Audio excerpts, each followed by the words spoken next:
Welcome to quick study material daily current affairs की इस class के अंदर आपका स्वागत है। आज है 11 अप्रैल और 11 अप्रैल से रिलेटेड जितने भी इंपॉर्टेंट क्वेश्चंस होंगे हम उन सभी क्वेश्चंस को देखेंगे और साथ में कुछ भी अगर इंपॉर्टेंट स्टैटिक जीके क्वेश्चन होगा उसको भी कवर करेंगे। जो एग्जाम में बार बार पूछे जाने वाले पीवाईक्यू हैं उसको देखेंगे, है ना। अगर आपको वीडियो पसंद आता है, ये जो इमेज लगाए हैं मैंने मेरी, अगर आपको पीडीएफ पसंद आती है तो आप टेलीग्राम चैनल पे जाइए, वहां से आप इसको पीडीएफ को डाउनलोड कर लीजिएगा। सेम एज इट इज आपको ऐसी ही पीडीएफ मिल जाएगी जो मैंने क्लास पढ़ाई है, सेम वही की वही पीडीएफ आपको मिलेगी, है ना। टेलीग्राम चैनल का जो डिस्क्रिप्शन मतलब लिंक है वो आपको मिल जाएगा वीडियो के नीचे डिस्क्रिप्शन में, ठीक है। तो सबसे पहले क्वेश्चन की तरफ चलते हैं। आज का जो हमारा पहला क्वेश्चन वो क्या है, वैश्विक प्रौद्योगिकी शिखर सम्मेलन, जिसे क्या बोला जाता है शॉर्ट में, जीटीएस। तो अभी 2025 में जो वैश्विक प्रौद्योगिकी शिखर सम्मेलन है यानी जीटीएस, जीटीएस की फुल फॉर्म क्या होती है, ग्लोबल टेक्नोलॉजी समिट, इसी को हिंदी में बोलते हैं वैश्विक प्रौद्योगिकी शिखर सम्मेलन। ये कहाँ आयोजित हुआ है, तो आपको ध्यान रखना है इसका आयोजन हुआ है अभी हाल ही में नई दिल्ली में। ऑप्शन बी जो है आपका बिल्कुल राइट आंसर है। इसका आयोजन कब से कब हुआ है, तो 10 से लेकर के 12 अप्रैल तक इसका आयोजन हुआ है। और अगर हम इसके कुछ इंपॉर्टेंट पॉइंट की बात करें तो ध्यान से सुनिएगा इसके इंपॉर्टेंट पॉइंट को। इस बार 2025 में कौन सा संस्करण था, तो आपको ध्यान रखना है 9th एडिशन था, नई दिल्ली में इसका आयोजन हुआ है। और आयोजन कब से कब तक, तो 10 से 12 अप्रैल तक इसका आयोजन हुआ है। उद्घाटन किसने किया, ये मोस्ट इंपॉर्टेंट है, ठीक है, कि इनोग्रेशन किसने किया यानी कि उद्घाटन किसने किया, तो आपको नाम ध्यान रखना है एस जयशंकर का। आप यहाँ पे विदेश मंत्री को देख रहे हैं, भारत के विदेश मंत्री हैं एस जयशंकर, इन्होंने इसका उद्घाटन किया है। और यहाँ पे एक थीम लिखी हुई दिख रही होगी आपको, संभावना। ये जो संभावना है ये इस बार की थीम है 2025 की, इस ग्लोबल टेक्नोलॉजी समिट 2025 की थीम अगर आपसे पूछे तो आपको ध्यान रखना है थीम क्या है, संभावना। वहीं पे बात करें कि आयोजनकर्ता कौन है, तो आयोजनकर्ता आपको ध्यान रखना है विदेश मंत्रालय, और साथ ही साथ एक कार्नेगी इंडिया करके, कार्नेगी इंडिया क्या है, तो आपको ध्यान रखना है ये नई दिल्ली की एक थिंक टैंक है कार्नेगी इंडिया। तो कार्नेगी इंडिया और विदेश मंत्रालय दोनों ने मिलकर के इसका आयोजन किया है। वहीं पर अगर मैं बात करूं इसके पहले संस्करण का आयोजन कब हुआ था यानी इसकी शुरुआत कब हुई थी, तो 2016 में इसका जो है पहला संस्करण का आयोजन हुआ था। इतने डिटेल में अगर आपने चीजों को पढ़ लिया तो आप आरओ के एग्जाम में यानी जो आरओ का एग्जाम है, आप पीसीएस के एग्जाम में, यूपीएससी के एग्जाम में भी आप अपने क्वेश्चंस को बहुत अच्छे से कर पाएंगे। कुछ भी आपका छूटेगा नहीं, क्योंकि अगर आपने एक एक पॉइंट को अपने डिटेल में अगर पढ़ रखा है ना, तो स्टेटमेंट में भी अगर क्वेश्चन आएगा, एक से अधिक स्टेटमेंट रहेगा, तो आपसे पूछा जा सकता है कौन सा कथन सही है या इसमें से कौन सा कथन जो है आपका असत्य है, तो आप अच्छे से उस क्वेश्चन को कर पाएंगे क्योंकि आपने पूरा स्टेटमेंट एक एक चीज आपने पढ़ रखा है। तो जो भी करंट अफेयर्स पढ़िए आप पूरी डिटेल में अच्छे से पढ़िए। हाल ही में किस राज्य के विलो बैट को जीआई टैग मिला है, तो विलो बैट आपको ध्यान रखना है, विलो जो है एक पेड़ की लकड़ी होती है, बहुत हल्की लकड़ी होती है जिसे बोला जाता है विलो, उसी से बनाया जाता है बैट। बैट यानी जो आपने देखा है ये हाथ में दिख रहा है ना आपको, क्रिकेट का बैट, जो क्रिकेट का बैट होता है हम उसी की बात कर रहे हैं जिससे क्रिकेट खेला जाता है, ठीक है। तो ये जो विलो बैट है यानी विलो की लकड़ी से बनने वाली बैट है, इसको भी हाल ही में जीआई टैग मिला है। और ये किस राज्य का है, तो आपको ध्यान रखना है जम्मू कश्मीर का। ऑप्शन सी आपको बिल्कुल सही है, ध्यान रखना है। अच्छा यहाँ पे एक चीज ध्यान रखिएगा, अभी जम्मू कश्मीर के 8 पारंपरिक शिल्पों को जीआई टैग दिया गया है, उसी में से एक क्या है आपका, उसी में से एक है आपका विलो बैट। अब देखिए अभी क्या है ना, जीआई टैग जो है वो खूब सारे दिए जा रहे हैं, जैसे वेस्ट बंगाल में दिया गया है अभी, है ना, जम्मू कश्मीर में दिया गया है। तो जितने भी जीआई टैग हैं अभी, ये जो मार्च अप्रैल का महीना चल रहा है इस समय आपको देखने को मिलेगा, हर साल खूब सारे जीआई टैग मिलते हैं और ये फिर ना पूरे साल एग्जाम में क्वेश्चन बनते रहते हैं, ठीक है। तो इन सारे जीआई टैग को बहुत अच्छे से पढ़िएगा क्योंकि पूरे साल ये आपके क्वेश्चन जो है बनते रहेंगे, काम आते रहेंगे। तो अभी हम बात करते हैं वो कौन से 8 जीआई टैग हैं, तो जम्मू कश्मीर के 8 पारंपरिक शिल्पों को जीआई टैग दिया गया है। पहला आपको ध्यान रखना है कश्मीरी नमदा और कश्मीरी गब्बा। दूसरा देखिए नमदा और गब्बा क्या है, तो आपको ध्यान रखना है ये जो आपको दिख रहा है ना ये कश्मीरी, ये क्या है, ये कश्मीरी नमदा है, ठीक है। वहीं पे अगर मैं बात करूं तो एक आपको दिखेगा कश्मीरी गब्बा। ये नमदा और गब्बा क्या है, तो आपको ध्यान रखना है एक तरह का गलीचा जो होता है ना, गलीचा, गलीचे होते हैं। फिर कश्मीरी चैन स्टिच, यानी कि अगर हम बात करें यहां पर तो कश्मीरी चैन स्टिच, आपको यहाँ पर इस चित्र को ध्यान से देखिए, आपको बहुत सी चीजें समझ में आ जाएंगी, ठीक है। और वापस ध्यान से सुनिए कश्मीरी क्रूवेल वर्क, और ये जो आप दिख रहा है कश्मीरी क्रूवेल वर्क, तो ये वाला और ये वाला, ये दोनों जो है आपको ध्यान रखना है, सिलाई कढ़ाई होता है ना जो हाथों से, हाथ से जो सिलाई कढ़ाई होती है, जो सिलाई की जाती, कढ़ाई की जाती, कढ़ाई यानी डिजाइनिंग जो तैयार किया जाता है हाथों से, कढ़ाई जिसको कहा जाता है, ये उसका एक आपको ध्यान रखना नमूना है। ठीक है, ये वो चीजें हैं। फिर आपको ध्यान रखना है willow bat. Willow bat cricket खेलने वाला जो बैट है, हम उसकी बात कर रहे हैं, बहुत ही हल्की लकड़ी से बना होता है। फिर सिकारा, सिकारा की बात करें तो यहाँ पे आपको इमेज में छोटा सा एक नाव जैसा दिख रहा होगा। तो कश्मीर की झीलों में जो नाव चलती है ना, आपने देखा होगा झोपड़ी जैसा उसके ऊपर बना रहता है, उसी को बोला जाता है सिकारा।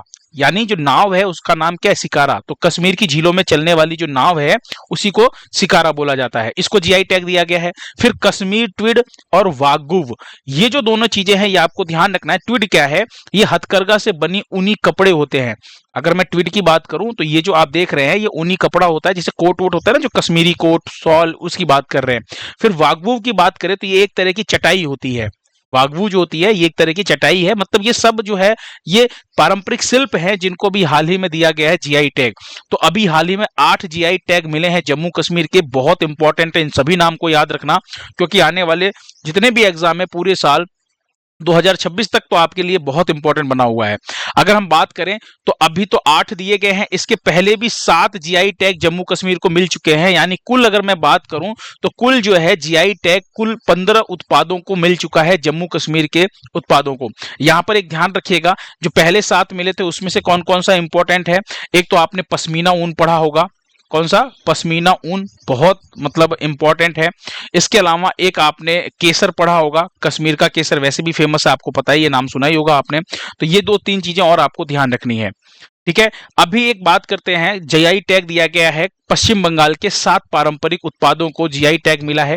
तो पश्चिम बंगाल यानी वेस्ट बंगाल की बात करें तो एक है आपका नोलेन गुड़ संदेश। देखिए कहीं कहीं पे नोलेन गुरेर लिखा होगा, गुरेर का मतलब क्या होता है, देखिए जो बंगाली भाषा होती है ना उसके अंदर इस चीज को लिखा गया है। तो नोलेन गुरेर संदेश या गुड़ संदेश, बात एक ही है। ये एक तरह की मिठाई है, आपको ध्यान रखना है। ये दिख रही होगी आपको यहाँ पर, ये आपको ये मिठाई दिख रही है नोलेन गुरेर। फिर बरुई पार अमरूद, बरुईपुर अमरूद जो है ये अमरूद की एक प्रजाति है जिसको जीआई टैग दिया है। छाना बोरा, छाना बोरा या छेना बोरा, आपको ध्यान रखना है। ये जो छाना बोरा है, ये जो आपको मिठाई दिख रही है ना, ये गुलाब जामुन की तरह ही होता है, लेकिन ये गुलाब जामुन नहीं होता है। ये होता क्या है, दरअसल ये पनीर को ना बहुत ही डीप फ्राई करके फिर चाशनी में डाल करके बनाया जाता है गोल गोल करके। ये वही है, एक तरह से गुलाब जामुन ही आप कह सकते हैं, लेकिन गुलाब जामुन नहीं होता, ये दूसरी चीज होती है, पनीर से बनता है। फिर अगर हम बात करें यहाँ पे मोतीचूर के लड्डू, तो मोतीचूर के जो लड्डू है आपको ध्यान रखना है, इसको जीआई टैग दिया गया है। सफेद बोंडे राधुनी पागल चावल हो गया आपका। फिर निस्तारी रेशम धागा, ये निस्तारी रेशम धागा हो गया, ये आपका चावल हो गया जिसको भी हाल ही में जीआई टैग दिया गया है। तो ये चीजें हैं, कुछ आपको ध्यान रखना है ना, जो आपको एग्जाम के लिहाज से इंपॉर्टेंट है। और ये जो 5 जो आपको दिख रही है ये तो मिठाइयां मिठाइयां ही है ऊपर की सारी, एक अमरूद को छोड़ दीजिए तो ये आपको ये मिठाई है, ये मिठाई है, ये भी मिठाई है, ये भी मिठाई है, ये सब मिठाइयों की प्रजाति है जो पश्चिम बंगाल की है, जिसको जीआई टैग दिया गया है। अब जीआई टैग की बात करें तो आपको ध्यान रखना है, ये जो जीआई टैग दिया जाता है ये जीआई टैग 10 साल के लिए वैलिड होता है। कितने साल के लिए, 10 साल के लिए वैलिड होता है।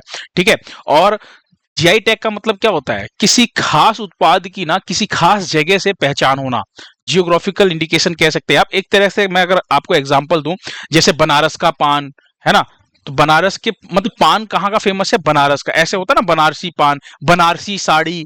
वैसे अगर मैं कहूं अगर, तो कश्मीर का जो केसर हो गया, है ना। ऐसे ही एक जौनपुर में इमरती मिलती है ना, जौनपुर की इमरती, इमरती नहीं सॉरी, जौनपुर की जलेबी बहुत फेमस है ना। ऐसे ही कुछ है वहां पे। तो आपको ध्यान रखना है कि आप एक काम कीजिए, आप कमेंट बॉक्स में बताइए कि आप जहां पर रहते हैं क्या वहां के आसपास के किसी क्षेत्र को जीआई टैग मिला है। अगर आपके राज्य में या फिर आप जिस जिले में रहते हैं उस आसपास के किसी भी चीज को जीआई टैग अगर आपके मिला हुआ हो तो आप उसे कमेंट बॉक्स में बताइए, है ना। इससे ये भी पता चल जाएगा कौन कहां से है और जीआई टैग भी पता चल जाएगा। जो लोग पढ़ेंगे एक दूसरे का कमेंट उनको भी रिवाइज हो जाएगा। चलिए नेक्स्ट क्वेश्चन देखिए, बहुत इंपॉर्टेंट क्वेश्चन है। हाल ही में खुबानी ब्लॉसम फेस्टिवल जो है ये कहां मनाया गया है, खुबानी ब्लॉसम फेस्टिवल। ऐसा ही आपने एक पढ़ा होगा चेरी ब्लॉसम फेस्टिवल, है ना। और ये पूछा गया क्वेश्चन है एसएससी के एग्जाम में। देखिए एसएससी के एग्जाम में ना सीधा क्वेश्चन पूछा जाता है, क्वेश्चन होगा, ऑप्शन होगा, आपको सीधा टिक करना है। लेकिन जो बड़े एग्जाम्स होते हैं उसके अंदर पूरा डिटेल पूछी जाती है। तो खुबानी ब्लॉसम फेस्टिवल जो है ये कहां पर मनाया जाता है, तो आपको ध्यान रखना है लद्दाख में मनाया जाता है। अब देखिए एक पढ़ा होगा आपने cherry blossom festival. Cherry blossom festival जो है ये कहाँ मनाया जाता है, तो ये मनाया जाता है मेघालय के अंदर। कहाँ मनाया जाता है, मेघालय में। और ये जो चेरी ब्लॉसम फेस्टिवल मनाया जाता है ना, इसी की तर्ज पर, इसी से प्रेरित होकर 2020 से लद्दाख में मनाया जा रहा है खुबानी ब्लॉसम फेस्टिवल। खुबानी क्या है, तो एक तरह का फूल है। खुबानी की बात करूं तो ये क्या है, खुबानी को अंग्रेजी में एप्रिकॉट बोला जाता है। ध्यान रखिएगा, कई बार हिंदी में आपको ऐसा भी मिल सकता है एप्रिकॉट ब्लॉसम फेस्टिवल। तो इस वर्ड को ध्यान से समझिएगा, एप्रिकॉट मन में याद करके रखिएगा। ये जो फूल दिख रहा है ना, यही फूल क्या है, यही फूल है खुबानी। इसी को बोला जाता है खुबानी। ये खुबानी एक तरह का फूल होता है, ठीक है। और उद्देश्य क्या है इस फेस्टिवल को मनाए जाने का, तो ध्यान रखिएगा, जो इको टूरिज्म होता है ना, उसको बढ़ावा देने के लिए इस फेस्टिवल को यहां पर मनाया जा रहा है, ठीक है। तो इको टूरिज्म को बढ़ावा देने के लिए और जो क्षेत्र है उसकी अनूठी संस्कृति जो है उसको उजागर करने के लिए इस खुबानी ब्लॉसम फेस्टिवल को मनाया जा रहा है। तो चेरी ब्लॉसम फेस्टिवल से प्रेरित है, और चेरी ब्लॉसम फेस्टिवल आपके एग्जाम में पूछा गया क्वेश्चन है। तो ध्यान रखिएगा, मेघालय में चेरी ब्लॉसम मनाया जाता है और लद्दाख में खुबानी ब्लॉसम फेस्टिवल, दोनों इंपॉर्टेंट है। अगला क्वेश्चन देखिए, भारत का पहला high altitude climate research station का उद्घाटन कहां किया गया। एल्टीट्यूड का मतलब क्या होता है, ऊंचाई वाला स्थान, है ना। एल्टीट्यूड का मतलब ऊंचाई, समझ लीजिए। तो भारत का पहला है, इसलिए क्वेश्चन बहुत इंपॉर्टेंट है। High altitude climate research station का जो उद्घाटन किया गया है वो किया गया है जम्मू कश्मीर में। ऑप्शन बी आपका बिल्कुल सही है। और इस high altitude climate research station का नाम क्या है, तो आपको ध्यान रखना है, इस रिसर्च स्टेशन का नाम है Himalaya high altitude atmospheric and climate research centre, ये इसका नाम है। अगर मैं बात करूं तो इसका जो उद्घाटन किया गया है वो कश्मीर के मंडलोट चेनानी में किया गया है। उद्घाटन किसके द्वारा किया गया है, बहुत इंपॉर्टेंट है, केंद्रीय मंत्री हैं जितेंद्र सिंह, ठीक है, इनके द्वारा उद्घाटन किया गया है। और जितेंद्र सिंह कौन है, तो science and technology and earth science minister है, आपको ध्यान रखना है, केंद्रीय मंत्री है, इन्होंने इसका उद्घाटन किया है। और इस जो रिसर्च स्टेशन है इसका जो ऊंचाई है वो ध्यान रखिएगा 2250 मीटर इसकी ऊंचाई है। अच्छा, इस रिसर्च स्टेशन का काम क्या है, तो इसमें ना एटमॉस्फेयर और क्लाइमेट को लेकर के ना रिसर्च की जाएगी। एटमॉस्फेयर यानी जो वातावरण है, जो वायुमंडल है, आपको ध्यान रखना वातावरण, और साथ ही साथ जो क्लाइमेट है, जो जलवायु है, उसको लेकर के रिसर्च किया जाएगा, शोध का कार्य किया जाएगा इस रिसर्च स्टेशन पे। कहां पर, जम्मू कश्मीर के मंडलोत चेनानी में, चूंकि भारत का पहला है इसलिए इंपॉर्टेंट रहने वाला है। नेक्स्ट क्वेश्चन देखिए। अच्छा, उससे पहले एक इमेज देखिए। इस इमेज में आप यहाँ पे केंद्रीय मंत्री जितेंद्र सिंह को देख रहे हैं, है ना। और यहाँ पर वो आप देख रहे हैं, नाम इसका Himalaya high altitude atmospheric and climate research centre, ये इस रिसर्च सेंटर का नाम है। नाम जरूर ध्यान रखिएगा। उद्घाटन किसने किया है ये भी ध्यान रखिएगा, जितेंद्र सिंह ने उद्घाटन किया है, ठीक है, जम्मू कश्मीर में। नेक्स्ट क्वेश्चन देखिए, पंगुनी उथिरम त्योहार कहां मनाया जाता है। पंगुनी उथिरम त्योहार अभी हाल ही में मनाया गया है, कहां पर, तो आपको ध्यान रखना है तमिलनाडु में। ऑप्शन डी जो है आपका बिल्कुल सही है, ये तमिलनाडु में ही मनाया जाने वाला त्योहार है। मुख्य रूप से तमिलनाडु में मनाया जाता है, बाकी तमिल लोग जहां जहां रहते हैं, साउथ के कई क्षेत्रों में तमिल लोग रहते हैं तो वहां भी मनाया जाता है, लेकिन मुख्य रूप से अगर राज्य पूछा जाए तो आपको तमिलनाडु ध्यान रखना है। पंगुनी उथिरम त्योहार बहुत इंपॉर्टेंट फेस्टिवल है, ये पहले भी पूछा गया है ना। तो पंगुनी उथिरम त्योहार की बात करूं मैं, तो तमिल हिंदू के द्वारा मनाया जाने वाला फेस्टिवल है, और पंगुनी महीने की पूर्णिमा को मनाया जाता है। देखिए, पंगुनी महीने की पूर्णिमा, ये तमिल कैलेंडर के हिसाब से हम बात कर रहे हैं, तो तमिल कैलेंडर के हिसाब से जो पंगुनी महीना है उसकी पूर्णिमा को यह त्योहार मनाया जाता है। यानी अगर हम अपने खुद के कैलेंडर की बात करें तो ये मार्च अप्रैल में आने वाला है ना। और अगर मैं हिंदू कैलेंडर की बात करूं तो उस हिसाब से देखा जाए तो चैत्र और जो फाल्गुन माह है इसके बीच में पड़ता है ये, है ना। तो ये चीज आपको ध्यान रखना है। तो एग्जाम में पूछा जाता है ना इससे कि मतलब कौन से महीने में मनाया जाता है, या फिर पंगुनी महीने की किस अमावस्या को मनाया जाता है, पूर्णिमा को मनाया जाता है, तो ये चीज आपको ध्यान रखना है। अभी आपको सिर्फ इतना इंपॉर्टेंट है कि पंगुनी उथिरम फेस्टिवल जो है तमिल हिंदुओं के द्वारा तमिलनाडु में मनाया जाने वाला फेस्टिवल है, जो पंगुनी महीने की पूर्णिमा को मनाया जाता है। हिंदू देवताओं के दिव्य विवाह का प्रतीक माना जाता है। यानी इसमें होता क्या है कि ये जो हिंदू देवी देवताएं हैं उनके दिव्य विवाह का प्रतीक है ये पंगुनी उथिरम त्योहार जो फेस्टिवल है। अब हिंदू देवी देवताओं का प्रतीक का मतलब जैसे क्या है कि जैसे शिव पार्वती, है ना, भगवान शिव और माता पार्वती का विवाह, है ना, भगवान राम और माता सीता का विवाह।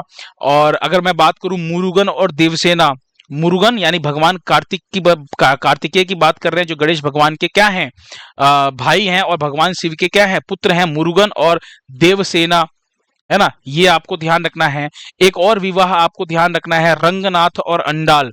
रंगनाथ कौन, भगवान विष्णु का प्रतीक है ये रंगनाथ, और अंडाल, इन सभी के विवाह को मतलब यहाँ पर पूजा की जाती है, इसी प्रतीक के रूप में इस त्योहार को मनाया जाता है ना। तो इन जो भगवान है, ये जितने भी देवी देवताओं के मैंने नाम लिखे हैं, इनकी शादियों का जश्न मनाया जाता है।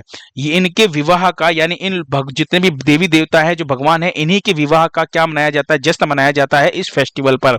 बहुत इंपॉर्टेंट है, नाम है पंगुनी उथिरियम त्योहार, तमिलनाडु में तमिल हिंदुओं द्वारा मनाया जाता है। अगला क्वेश्चन देखिए, विदेशी मुद्रा सेवा प्रदाता, है ना, यानी अगर मैं कहूं तो फॉरेन एक्सचेंज बिजनेस कंपनी है, एक नाम क्या है उसका, थॉमस कुक इंडिया। इसने भी हाल ही में अपना ब्रांड एम्बेसडर किसे बनाया है, तो आप यहां पे ना अभिनेता एक्टर जो है कार्तिक आर्यन को देख पा रहे हैं। ऑप्शन सी वेरी गुड, बिल्कुल सही है आपका, कार्तिक आर्यन बिल्कुल सही है।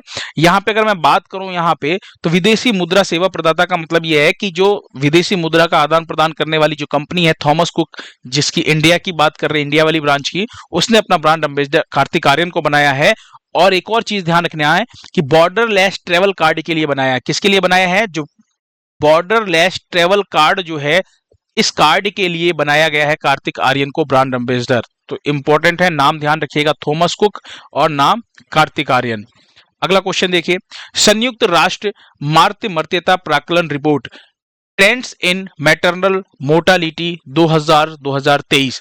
तो यहां पर एक चीज आपको ध्यान रखना है ना, ये जो है ये रिपोर्ट संयुक्त राष्ट्र के द्वारा यानी यूएन के द्वारा ये रिपोर्ट जारी की जाती है, और ये रिपोर्ट का नाम आपको ध्यान रखना, ट्रेंड्स इन मैटरनल मोर्टेलिटी। इसका मतलब क्या है, ये समझिए कि ये जो रिपोर्ट है, ये मातृ मृत्यु दर की बात कर रहे हैं हम यहाँ पर, मातृ मृत्यु दर की बात कर रहे हैं। इस रिपोर्ट के अंदर मातृ मृत्यु दर की बात की जा रही है कि पूरे विश्व में भारत का कौन सा स्थान है मातृ मृत्यु दर में। मातृ मृत्यु दर क्या होता है, तो मातृ मृत्यु दर का मतलब यह है, शॉर्ट में इसे MMR कहा जाता है।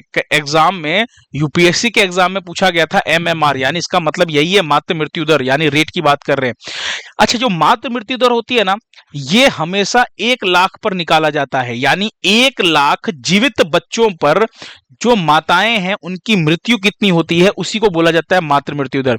यानी मातृ मृत्यु दर 1 लाख पर निकाला जाता है, 1 लाख जीवित बच्चों पर, 1 लाख जीवित बच्चों पर, है ना, जो माताएं हैं, है ना, जिनका मतलब मृत्यु हो गया है, माताओं की जो मृत्यु है वो निकाला जाता है। वहीं पे अगर लिंगानुपात या बाकी अगर आप देखेंगे ना चीजों को, तो वहां पे ना 1000 पर निकाला जाता है, लेकिन जो मातृ मृत्यु दर है वो आपको ध्यान रखना है 1 लाख पे निकाला गया है, तो कंफ्यूज मत होइएगा।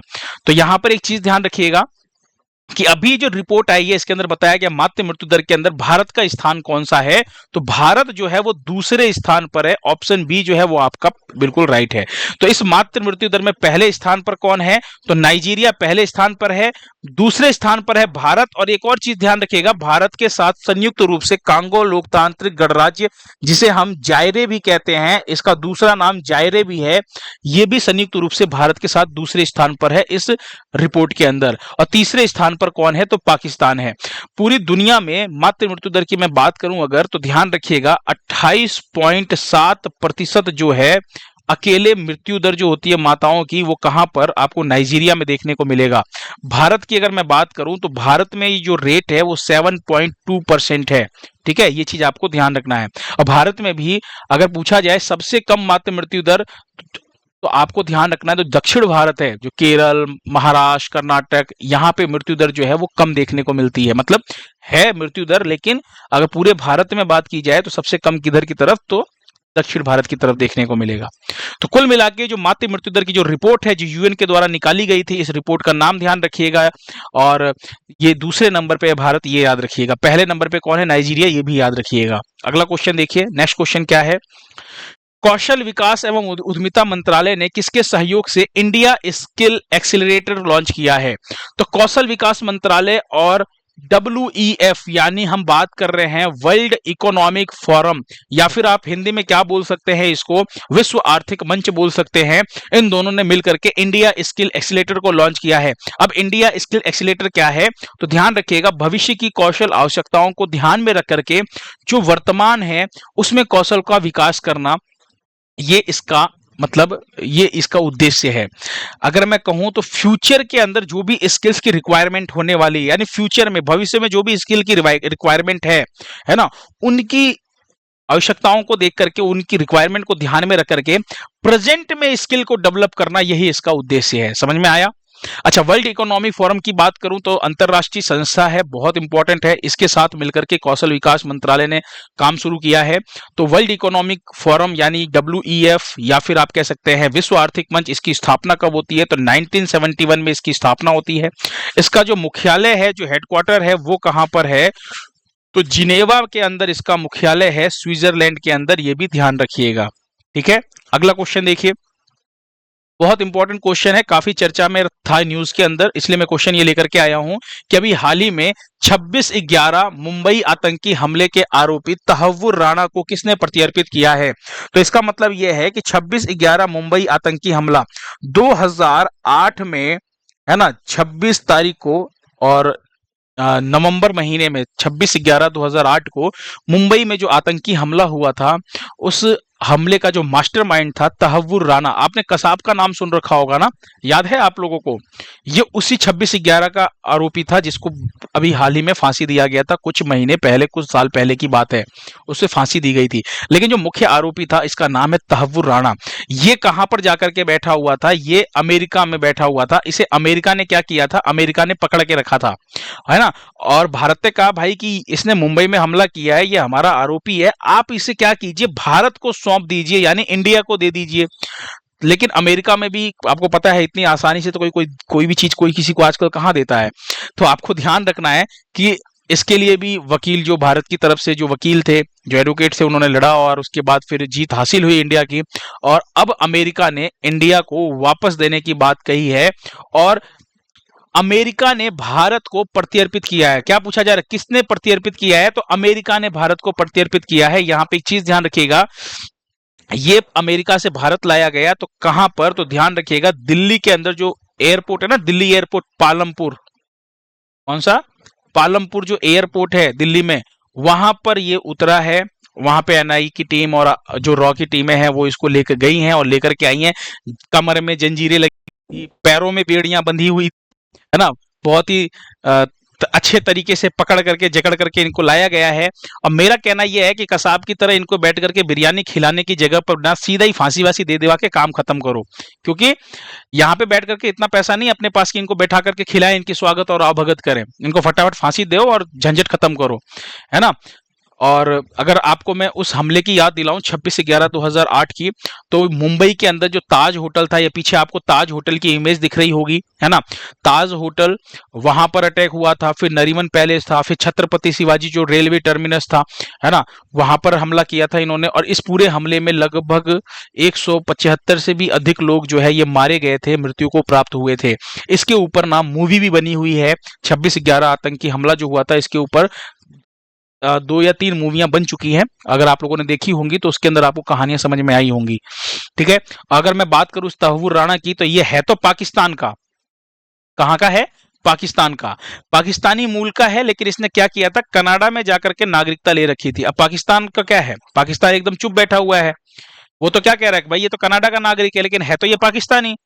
अब पाकिस्तान का क्या है कि है पाकिस्तानी, जाकर के कनाडा में नागरिकता ले ली इसने, तो पाकिस्तान चुपचाप बैठा हुआ है, कह रहा भैया हमें क्या पता, हम तो जानते ही नहीं इसको, ये तो कनाडा का नागरिक है, जबकि है ये कहाँ का, पाकिस्तान का ही है। चलिए नेक्स्ट क्वेश्चन देखिए, एक और इंपॉर्टेंट क्वेश्चन है आपका, और वो क्या है कि 10 अप्रैल को महावीर जयंती मनाया गया अभी हाल ही में, यानी कल क्या मनाया गया है, कल मनाया गया था महावीर जयंती। और अब आपसे क्वेश्चन पूछा क्या जा रहा है कि महावीर स्वामी जो हैं वो जैन धर्म के कौन से तीर्थंकर हैं, क्योंकि महावीर स्वामी की जयंती को ही हम किस में मनाते हैं, महावीर जयंती के रूप में मनाते हैं।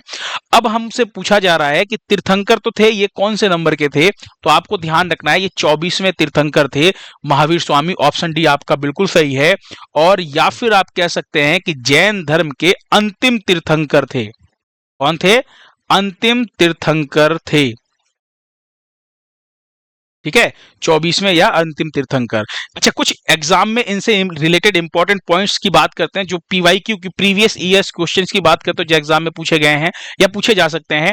तो इनका जन्म पूछा जाता है एग्जाम में अक्सर। जन्म कहां पर? कुंडलग्राम, बिहार के अंदर इनका जन्म हुआ था। कब हुआ था? तो 599 ईसा पूर्व, आपको ध्यान रखना है। इनके बचपन का नाम क्या है? तो बचपन का नाम वर्धमान है। और एक और चीज, इनको एक उपनाम और दिया जाता है, जिन। ये जिन उपनाम से भी फेमस है। अगर पूछा जाए एग्जाम में कि जिन किसका उपनाम है, तो आपको ध्यान रखना है महावीर स्वामी का है। जिनका मतलब जिसने अपने सभी इंद्रियों पर जीत हासिल कर ली हो, उसी को बोला जाता है जिन। इनकी माता का नाम आपको त्रिशला ध्यान रखना है। पिता का नाम इनको ध्यान रखना है सिद्धार्थ, पूछा गया क्वेश्चन है। और इनको मोक्ष की प्राप्ति कब हुई थी, मतलब कहां हुई थी? तो पावापुरी में इनको मोक्ष की प्राप्ति हुई थी। वहीं पे अगर हम बात करें तो एक वर्ड है जैन धर्म में, कैवल्य। कैवल्य का मतलब क्या होता है? जो ज्ञान की प्राप्ति को क्या बोला जाता है? कैवल्य बोला जाता है। और इनका जन्म तो आपको ध्यान पड़ गया, मृत्यु भी ध्यान रखिए, मृत्यु कब हुई है? तो मृत्यु जो हुई है इनकी 527 ईसा पूर्व में इनकी मृत्यु हुई है। ये भी आपको ध्यान रखना है। ईसा पूर्व का मतलब ना, जो डेट होती है वो उल्टी चलती है, यानी 599 भी, 598 भी, 597। तो ईसा पूर्व में जो, जैसे हम क्या करते हैं, हम जो अभी सन देख रहे हैं वो 2001, 2002, अभी 2025 चल रहा है, फिर 2026, 2027। लेकिन ईसा पूर्व में जो सन होती है ना, वो उल्टा चलता है। ठीक है, बस समझाने के लिए बता रहा हूं, इतना ध्यान रखिएगा। तो 527 ईसा पूर्व में इनकी मृत्यु होती है। 72 वर्ष की आयु में आपको ध्यान रखना है इनका निधन होता है। तो कुछ इंपॉर्टेंट पॉइंट्स है महावीर स्वामी से, ये भी आपको ध्यान रखना। चलिए, लास्ट क्लास में मैंने आपसे क्वेश्चन पूछा था, विश्व स्वास्थ्य दिवस कब मनाया गया है? तो विश्व स्वास्थ्य दिवस कब मनाया जाता है? तो यह हर साल 7 अप्रैल को मनाया जाता है। क्यों मनाया जाता है? क्योंकि 7 अप्रैल को WHO की क्या होती है? स्थापना होती है, इसलिए 7 अप्रैल को यह दिवस मनाया जाता है। WHO की स्थापना कब होती है? तो 1948 में होती है। लेकिन ये जो दिवस मनाया गया था पहली बार, यह दिवस पहली बार कब मनाया गया था? 1950 में मनाया गया था। तो हर साल 7 अप्रैल को क्या मनाया जाता है? विश्व स्वास्थ्य दिवस या वर्ल्ड हेल्थ डे मनाया जाता है। नेक्स्ट क्वेश्चन आज आपके लिए एक छोटा सा टुडे क्विज में एक छोटा सा क्वेश्चन है कि आरबीआई ने रेपो रेट में कितनी कटौती की है? ध्यान से सुनिएगा, कितनी कटौती की है ये आपसे पूछा जा रहा है। कमेंट बॉक्स में आंसर दीजिएगा और साथ में बताइएगा कि वर्तमान में, अभी प्रेजेंट टाइम में जो रेपो रेट है ना, रेपो रेट है कितनी है? यानी कटौती के बाद आपको बताना है कि रेपो रेट कितनी है अभी वर्तमान में। ये क्वेश्चन मैंने पढ़ा रखा है आपको। कटौती तो की है आरबीआई ने, कितनी कटौती की है वो बताना है, और वर्तमान में भी रेपो रेट क्या है वो भी बताना है आपको। ठीक है, चलिए कमेंट बॉक्स में आंसर दीजिएगा। पीडीएफ आपको एज इट इज ऐसे ही इमेज लगी हुई पीडीएफ आपको मिल जाएगी टेलीग्राम चैनल पर, है ना। आप वहां से जाकर के डाउनलोड कर सकते हैं। और साथ ही साथ वीडियो जरूर लाइक कीजिएगा अगर आपको पसंद आए। आपके लाइक से मुझे मोटिवेशन मिलता है। Thank you so much. फिर मिलते हैं नेक्स्ट लेक्चर में, कल के लेक्चर में, और इसे शेयर जरूर कीजिएगा आप अपने इस वीडियो को। ठीक है, थैंक यू सो मच।